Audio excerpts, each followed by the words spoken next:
Hey, listeners and goons, my name is Alex, and welcome back to Batman Arkham Knight. In this video, we're going to be going through most of the film studio. There's one thing that we're not going to be able to do for this video, but we will get to that when we eventually get to that, so yeah. Throughout the video, you will be seeing some text pop up. That's because this was originally intended to not have any commentary, but I could not resist the opportunity to talk about what I'm going to talk about now. So, throughout the video, I want you to keep in mind, a few things, right? So, So, I want you to keep in mind, right? This is around the time where the main reason that I wanted to do this playthrough in the first place, that wasn't, just me really enjoying this game a lot. This is where the YouTuber Under the Mayo stopped for his bullshit review of Arkham Knight. Okay, like, I'm serious. Like, that review just, it is some of the most misinformed, clearly biased, opinionated bullshit that I've ever fucking seen in my goddamn life. Like, it just makes me angry. Just thinking about how he thought that crap was okay to write, okay to publish, okay to, just like how he thought that this was any kind of acceptable. It just brings my freaking blood to a boil, because like this particular segment in the story right here, this is what he wanted. He wanted more Batman action. Because right here, you literally cannot bring the Batmobile inside of the movie studios. It is on a different elevation. It's too compact for the Batmobile. It just,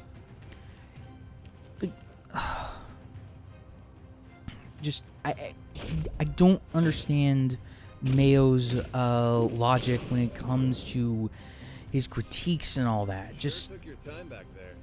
I was testing control.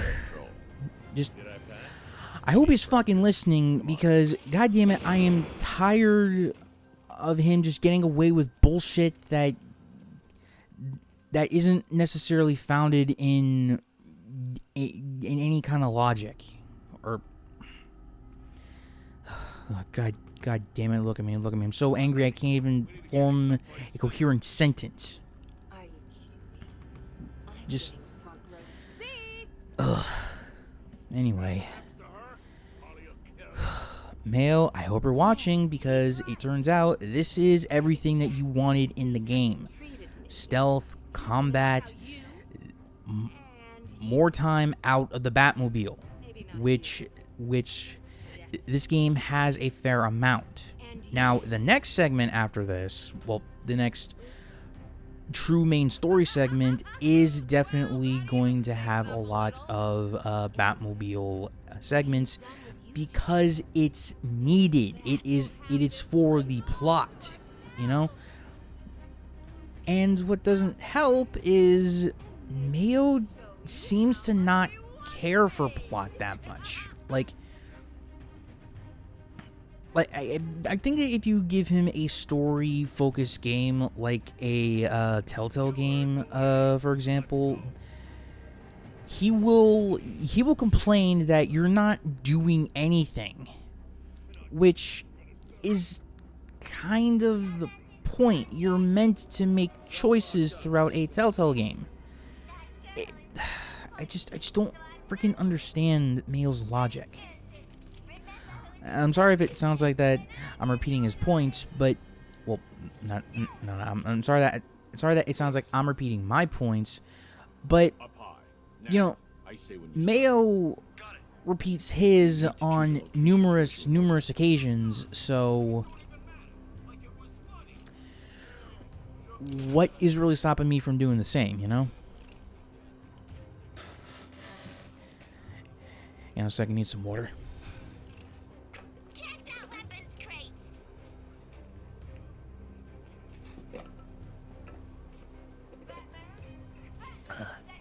Okay, I'm good. So, I also want to mention that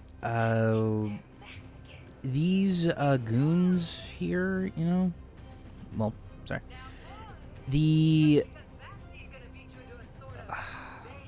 sorry, I'm trying to think of what I'm trying to think of what I want to say.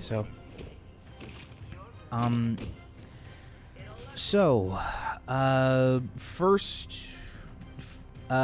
things first, on the docket for Jokers, we have I believe her name is Christina Bell, or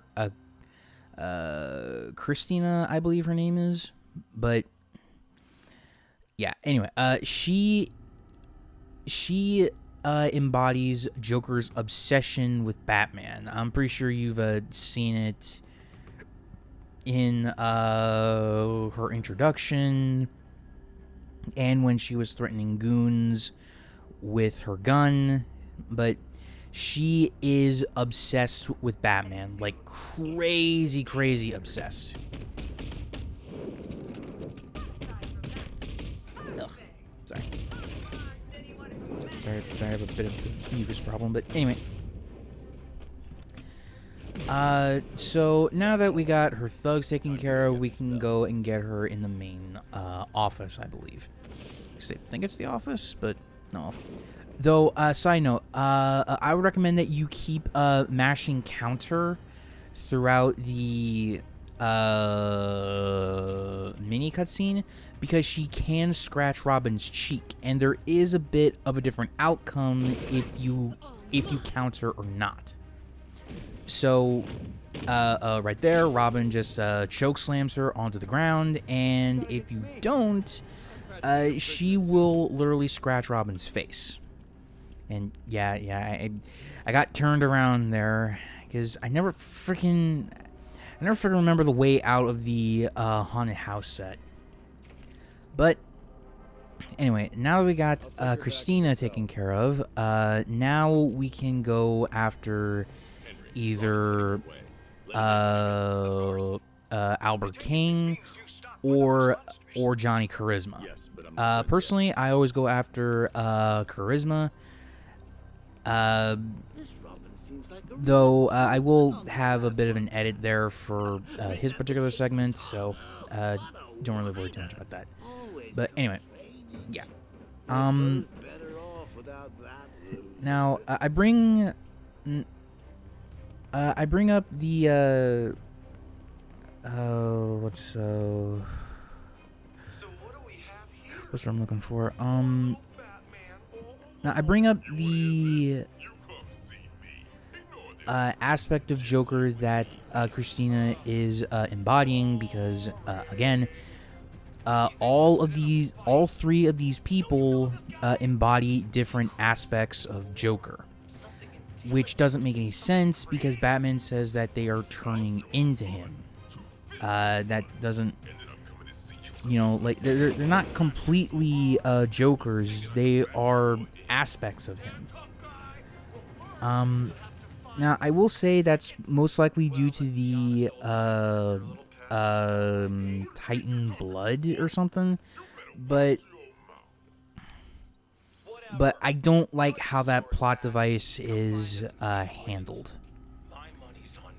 Okay, so there is a minigunner over there, so you're gonna have to go into the vent up there. Just maneuver your way around it, and go to that wall right there. So you spray some explosive gel and you lure the guard over to the wall.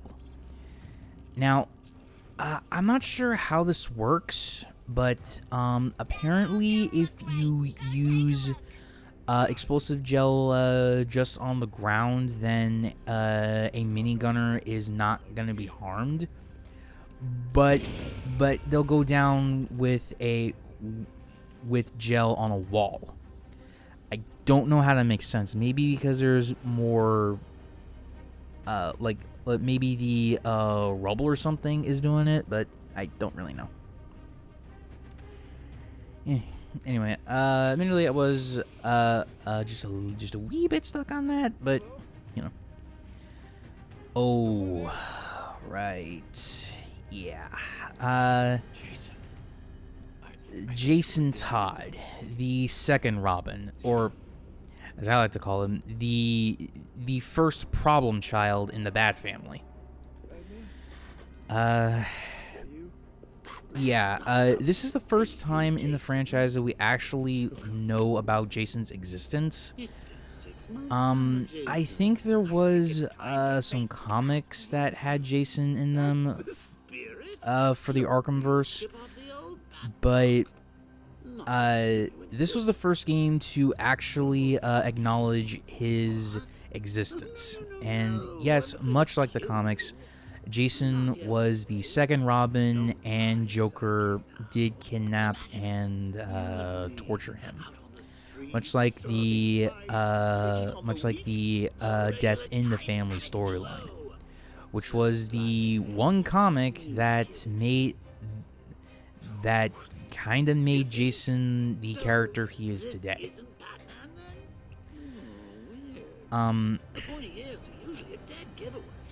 But yeah, these scenes are a little bit disturbing once you know the context of what's going on. But it should be noted that these particular segments are also in Batman's mind. Like, Jason and Joker are not physically there. It's just his head playing tricks on him. And if this was any other person, yeah, I'd be kind of messed up too. Are you okay? I'm fine. And Robert just power walking in here, Jesus Christ. Okay, so back on track with Johnny C. This is actually kind of a fun puzzle, at least on my first couple of attempts. So basically, we need the access code for the keypad here, but we can't hack into it. So we need to look at the footage to figure out what the code is, and as you'll see in a second here. And also, I think this is a red flag that you're supposed to know for Henry. I mean, like, if the obvious immunity thing wasn't a dead giveaway. You know what I mean? So I see. But yeah. So we've done these camera things before. We just need to go to a certain frame and zoom in. Now, remember, there it is, the text. You're looking at a mirrored image, so what he is typing does not necessarily correlate to the actual keypad. So since he pressed the left, we need to press the right. And the code is 0539.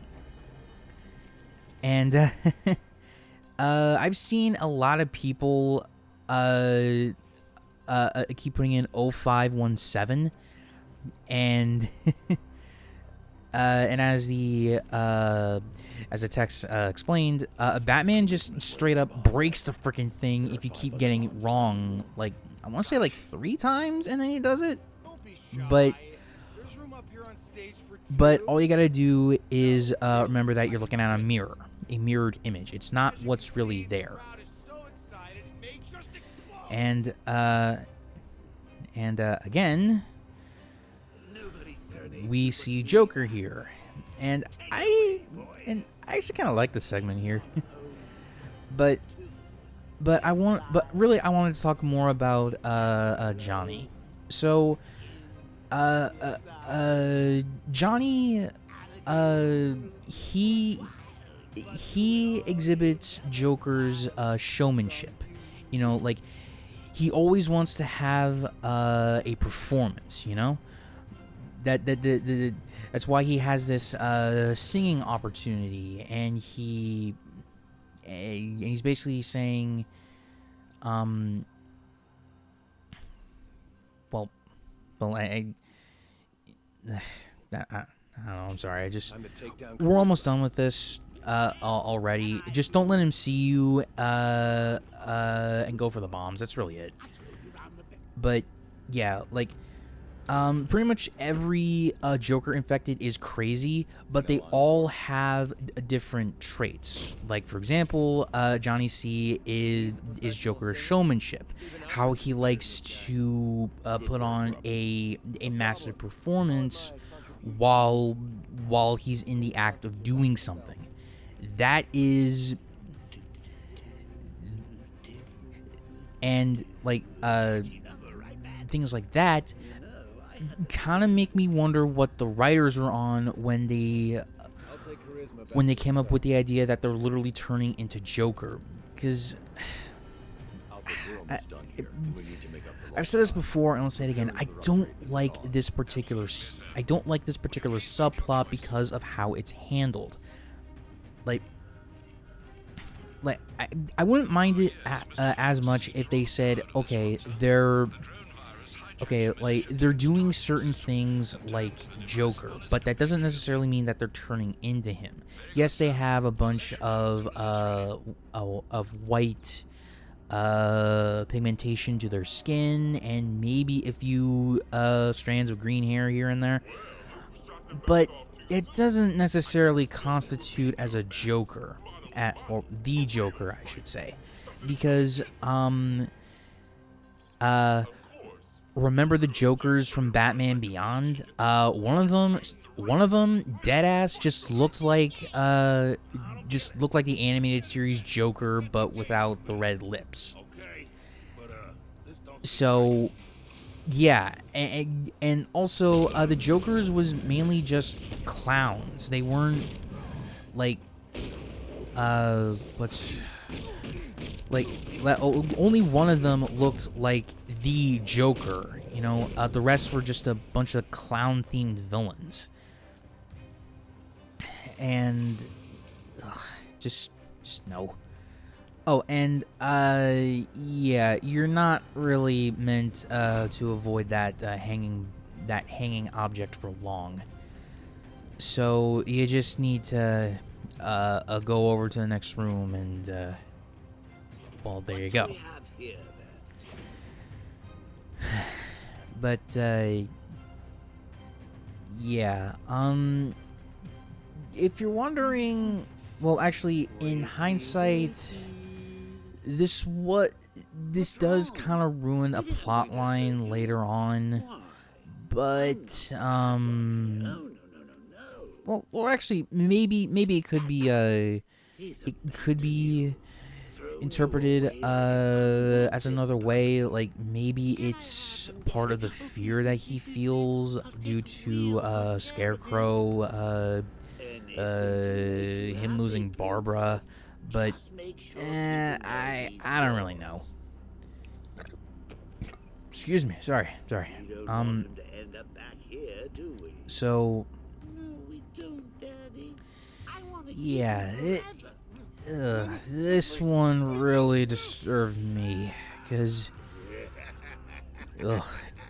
just like, I don't want to know what Jason went through in the asylum, but like just the notion of burning, it's like but trying to move on from that. Here we have Albert, and basically this is just an arena fight. You're meant to fight him. Oh, Jesus. Oh, sorry. Hold on a second. Okay, sorry about that. Some real life things were happening. Don't worry about it. Anyway, so for this fight, You cannot hurt Albert King as is. You have to do a double team takedown in order to do some kind of damage to him. And the goons do not spawn, which thankfully give you ample opportunity to actually build up that meter. And thankfully, the meter itself does not shrink during combat, unlike your combo. So you can take a small break or afford to get hit. And here is actually something that actually kind of came in handy. You can switch between Batman and Robin mid-combat, so that way you can avoid taking a hit. Though be careful and also be aware of who is doing what at what time, you know? So, anyway. Okay, so eventually we'll get a segment where we'll have to wail on Albert. This particular segment is also going to be repeated during a DLC mission, which now that I'm thinking about it, I'll save the side campaign stuff, or at least most of it, for its own video. Though I do know that I need to take care of Riddler as soon as I possibly can, but you know, I'm just one guy. Though thinking about it now, I probably won't do it. Actually, nah, I probably will, because screw Riddler, am I right? Especially after all the crap that he put me through.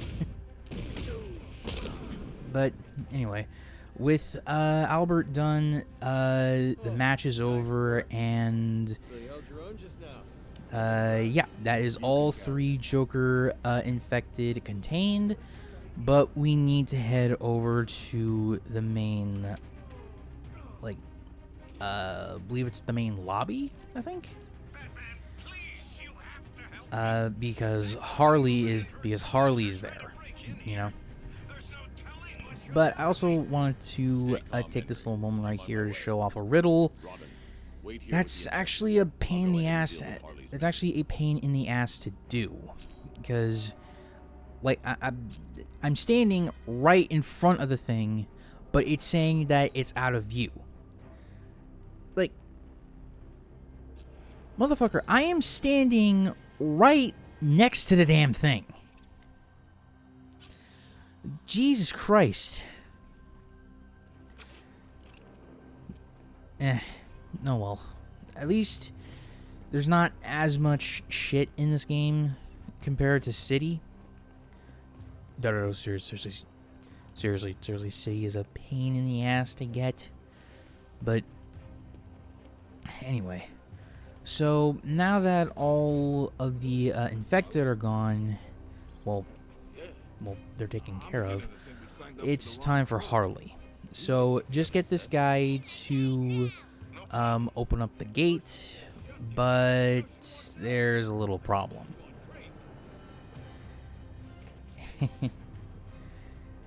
Yeah, Harley's right here the whole time. Ah, ow. Sorry about that. Anyway. Now, if you're expecting a boss fight involving Harley, then you'd sadly be mistaken. Which, you know, missed opportunity. I would have liked a proper Harley Quinn fight that wasn't what we got in City. Specifically the DLC campaign, Harley's Revenge. But anyway, for those who are not in the know, Harley has a chip on her shoulder thanks to Batman for allowing Joker to die, but also Robin for spoiling her fun, and practically humiliating her in the steel mill. So yeah, she has a grudge against both Batman and Robin right now. And honestly, I would have replaced the Joker plotline with her, because after Joker's death, Harley has been very, very unstable. Mentally speaking, that is. Oh, and this a combat section right here also gave me a lot of trouble because of the two big guys right here, where I'm just trying to take care of them. But no, these fucking assholes just, gotta keep getting in my goddamn way. But whatever. It's eventually done, so no real point in complaining about it terribly much. But it's still like my inner Arkham fan can't help but just eat away at myself because I'm not perfect at the game, And I really love this game. I don't know if that's been obvious, but anyway.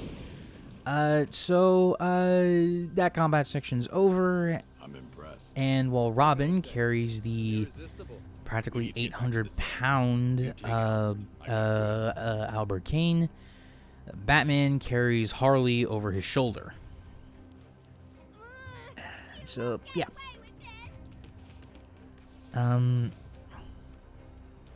I believe the idea is to lock her up here because it's the closest prison, and Harley would have escaped the GCPD anyway. But yeah, honestly, I would replace the Joker plotline with Harley, because I think there's more room to expand her character and depth in this universe. But I don't really know. One more thing though. Yeah, turns out someone killed the Jokers. Didn't you, Henry? And plot twist, Henry wasn't immune after all. In fact, he embodied Joker's cunning. And again, why? I don't understand how he is becoming Joker. He's becoming a version of Joker, but it's not one-to-one the same, And it's also revealed that, well, very slight spoiler, but it's actually gonna be revealed in a minute here. But Batman was supposed to be the final victim infected by Joker's blood, which does make sense if you think about it, because that was the whole plot from Arkham City. But he did cure himself, so that also doesn't... But he cured himself, so, ugh, just plot holes.